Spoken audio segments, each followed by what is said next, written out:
देवगिरी बंगल्याच्या बाहेर अजित पवारांच्या समर्थकांकडून आता बॅनरबाजी करण्यात आलेली आहे। देवगिरी बंगल्याच्या बाहेर दादांच्या समर्थकांनी बॅनरबाजी केलेली आहे। ठिकठिकाणी आता बॅनरबाजी आणि होर्डिंगबाजी जी आहे ती पाहायला मिळते। आढावा घेतलेला आहे आमच्या प्रतिनिधींनी, पाहूया।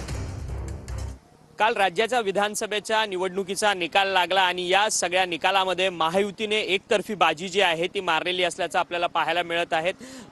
राष्ट्रवादी काँग्रेस अजित पवार यांच्या पक्षाकडनं जवळपास तब्बल 41 विधानसभेच्या जागा ज्या आहेत त्या अजित पवार यांच्या नेतृत्वाखाली जिंकलेल्या आहेत। त्यामुळे अजित पवार यांचं सर्वत्र जे आहे ते कौतुक आता होताना पाहायला मिळत आहेत। राष्ट्रवादी काँग्रेस पक्षाचे अध्यक्ष असलेले आणि राज्याचे उपमुख्यमंत्री असलेले अजित पवार यांच्या देवगिरी निवासस्थानी जाणाऱ्या या संपूर्ण रस्त्यांवरती आपण पाहू शकतो की त्यांच्या समर्थकांकडनं त्यांच्या विजयाचे बॅनर जे आहेत ते लावण्यात आलेले असल्याचं पाहायला मिळतंय। परंतु या सगळ्यात एक बॅनर जो आहे तो महत्त्वाचा वाटतोय। अलोन बट पॉवरफुल अशाचा बॅनर जो आहे तो मुंबईभर अजित पवारांचे लावण्यात आलेले आहेत। कारण की राष्ट्रवादी काँग्रेस पक्ष फुटीनंतर दोन गट निर्माण झालेले होते, एकतर अजित पवारांचा राष्ट्रवादी पक्ष आणि दुसरा शरद पवारांचा राष्ट्रवादी पक्ष।